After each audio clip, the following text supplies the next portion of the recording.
Hi, I'm Dr. Jason Wagner with Sarasota Vascular Specialists. Thanks for joining us for Whiteboard Wednesdays. Today, we're going to talk about the process of creating and maintaining a hemodialysis fistula or graft. So the biggest thing when it comes to hemodialysis is you need to have a way for them to access your arm or leg in certain cases with two needles, one to send blood to a machine to wash the blood and the other to bring the blood back to your body. So the way we'll do this ideally is through a fistula, and that is through a vein that has matured under the skin and grown to the right size and has the right kind of blood flow to provide good flow out and good flow back into the body. Ideally, we want to use your non-dominant extremity. That means if you're right-handed, we're going to use your left arm for your hemodialysis access. The first thing that we'll do when we bring someone in for, discussion of hemodialysis is making sure that A, they really need to be starting dialysis sometime soon. We then check and see if they have good anatomy to support a dialysis access. The two things that matter most when it comes to the anatomy are an appropriate artery and an appropriate vein. If you can make a connection between an artery and a vein, you can create a fistula. If you don't have a good enough vein as far as good size or good direction or good shape, then we can use an artificial vein, a Gore-Tex graft, to connect the two. You have your heart here that pumps in the red, the arterialized blood flow to the arm. That's the high pressure, oxygenated blood. Goes, through all different branches, comes off, goes towards the hand. Arteries bring blood to the extremities, veins bring it back. So you have veins that are bringing blood back this direction. There are superficial veins and there are deep veins. The superficial veins are the ones that we want to use for a fistula. You have two primarily in the left upper extremity or the right upper extremity. That's the cephalic vein and the basilic vein. This is an example of a cephalic vein.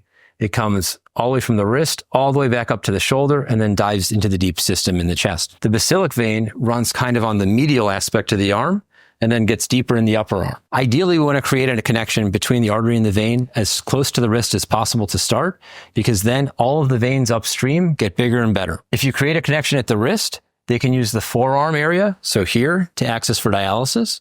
If you make a connection at the elbow, cut the vein here, and we sew it onto the side of the artery, that then enables them to access the upper arm for hemodialysis. If someone doesn't have a good cephalic vein, or a good basilic vein to be used for dialysis, but they have a good vein deeper in the chest or in the upper arm, we can make a connection there with an artificial vein. So I can come from the artery here to the vein up here, or from the artery here to the vein right there.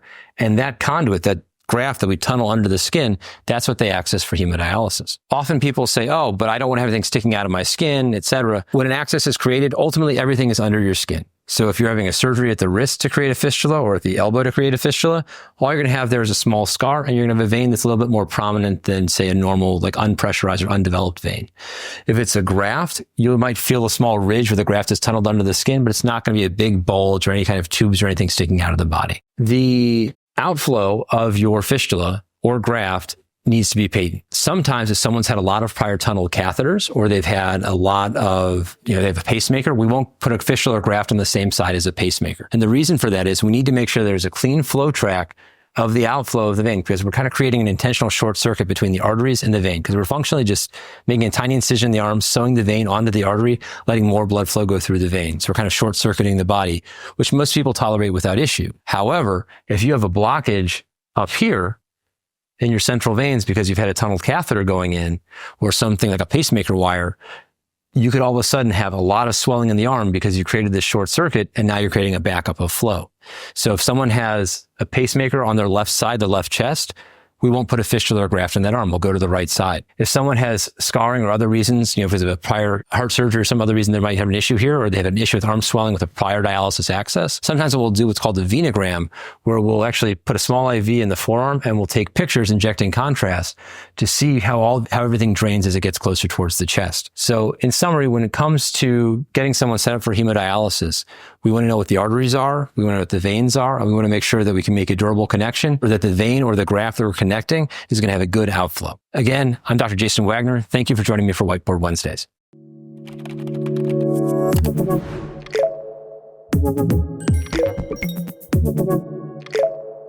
Thank you.